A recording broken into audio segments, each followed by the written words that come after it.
So how do you decide to go for a simple or complicated plate design? Well, here at the Plating Gym, we're hoping to help. Over my 10-year journey as a professional food photographer, my visual journey has definitely changed from a more complicated plate of food to a more simple plate design. In this video, I'm going to be looking at two wonderful plates of food through two incredibly talented visual chefs. Now, for those of you who've seen my videos before, you'll know that this channel is not about how the food is cooked. Because as a photographer, I generally have no real clue about how the chefs do it or how complicated it is to achieve. It's about why and where the sauce should be plated to make a beautiful looking plate of food. The Plating Gym is purely about the design, and I would argue both dishes from these chefs are beautiful yet simply plated.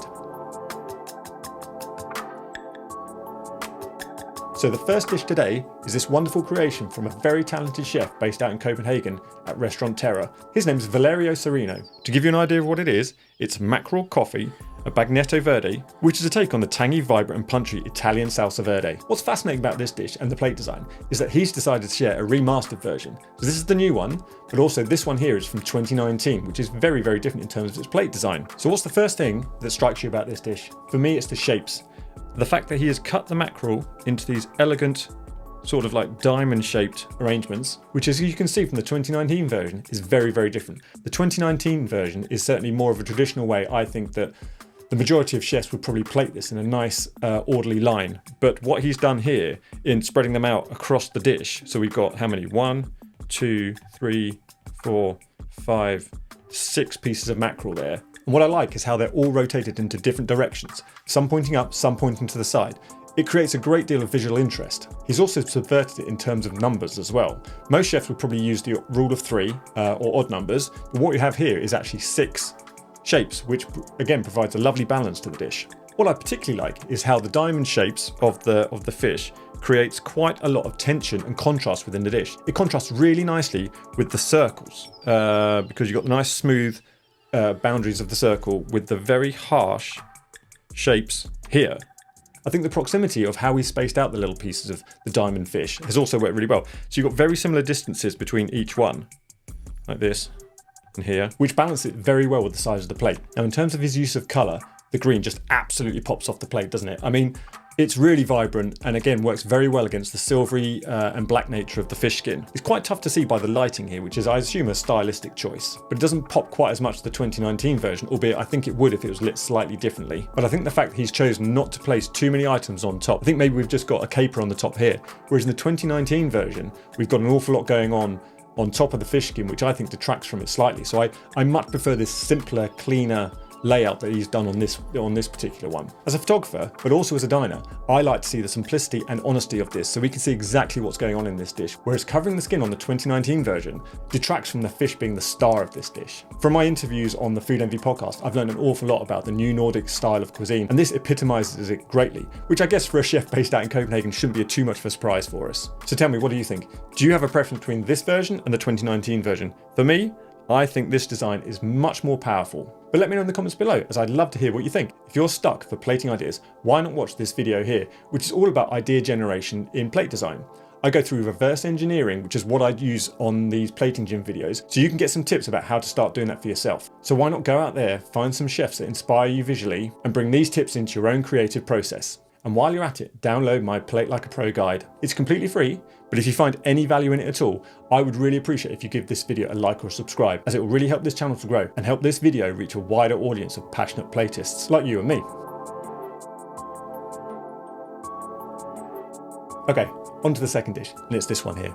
It's a beautiful dish that's been created by a chef who was recommended that I needed to check out by Anthony Raffo, who's a chef who had appeared on the Food Envy podcast with me a few months ago. I'll link to that video here, just in case you're interested to find out a little bit more about Anthony Raffo and his plating techniques, as we go into an awful lot more detail, plus a few plating demonstrations. The chef is the incredibly talented Merijn van Berlo, based out of Amsterdam in a restaurant called Choux. Anthony told me that Merijn had been a huge inspiration on him visually, and I can certainly see why based on some of the images I've seen on his Instagram. So this dish is in fact the new fish course on their latest menu over at Choux. Now it may look simple, but I'll give you a brief rundown of what it is because it certainly isn't to cook, I can assure you. It's some beautiful Arctic char, sustainably farmed without antibiotics in the Netherlands. It's been dry aged for about a week and hot smoked over hay. It's glazed with a tomato reduction and seasoned with green coriander seeds and elderflower. Underneath, some roasted broccoli shoots timot pepper and tomato, a sauce of fermented koji with chamomile, bergamot and cherry blossom oil. Whew, that is a mouthful, but I'm sure an absolutely delicious one. For me, even that list of ingredients is massive. It still looks so super simple, super clean and super beautiful. But for me, the reason why it works is it's got a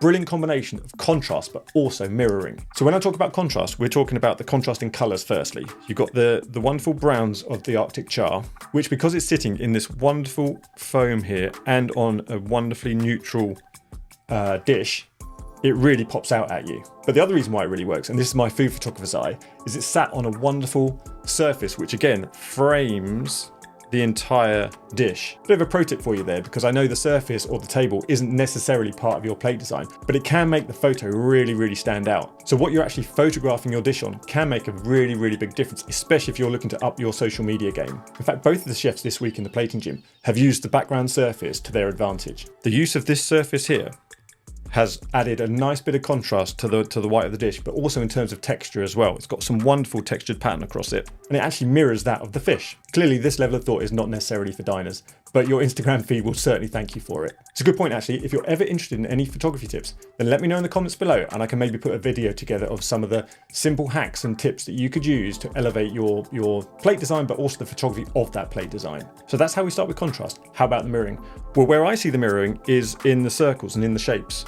We've got the little circles here of, I think they're possibly capers, which mirrors beautifully with the little circles popping in the foam. The capers and the flowers, which I think might be the elderflower, have been very precisely placed all over this dish, which again works very nicely with the colours of the foam. So you've got some lovely harmony going on there, and these tones are all brought together nicely by the neutral colour of the dish that is served upon. I think Merijn has also got the repetition and proximity of these ingredients spot on. If he'd placed even more flowers and more capers on this, I think it would be too much, and we wouldn't seen enough of the fish. And if it had been too few, it would have looked unbalanced and sparse, rather than an integral part of the design. So what do you think you would do? Would you have added more of the flowers and capers, or would you have taken away? Now I selected both of these dishes because I think they both have a fairly simple looking plate design, but they're very different in terms of how they were actually executed. For me, this dish definitely does not have the tension of the previous one. It uses a great combination though of traditional shapes, so we've got the square and the circles, the little flower shapes, which is incredibly pleasing to the eye. But I have to admit, the first dish's use of the more edgy, punchy and risky shape of the diamonds here is a fascinating design choice, and I think works incredibly well. Rather than looking for a harmonious design like in the last one, this chef's actually gone out of their way to produce some tension, potentially leaving the diner with a sense of unease and anxiety about the plate design, which I think is incredibly powerful, but also perhaps not for everyone. So tell me, what do you think about this dish? Do you have a favourite between the two? I'd be fascinated to know what it is, so let me know in the comments below. So as we've seen, simplicity looks easy, but in the real world, it can be anything but. And I don't know about you, but my visual tastes have certainly evolved over the years, and definitely since starting this channel. Now, if you'd like to try a more minimalistic or simple style of plating, then click on this video here. It's a style of plating that relies on intention and restraint to showcase the ingredients in the best way possible, transforming your dishes into stunning creations that will blow your diners away. So check out my top 5 top tips for minimalist plating, and good luck.